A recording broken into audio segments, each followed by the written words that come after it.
எப்பவும் கம்பீரமா ஒரு சிங்கத்துக்கே உரிய ராஜ நடையோட வலம் வர்ற சூரிய பகவானோட ஆதிக்கம் கொண்டவங்க நீங்க.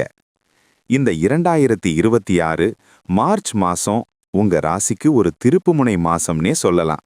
ஏன்னா உங்க ராசிநாதன் சூரியன் இந்த மாசம் அவரோட இடத்தை மாத்திக்கிறாரு.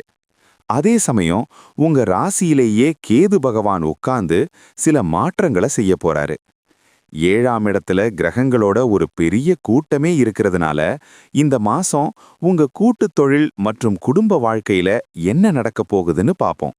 உங்க ராசிநாதனான சூரிய பகவான் இந்த மாசத்தோட முதல் பாதியில கும்ப ராசியில, அதாவது உங்க ராசிக்கு 7ஆம் இடமான களத்திர ஸ்தானத்துல ராகுவோட சேர்ந்து இருக்காரு.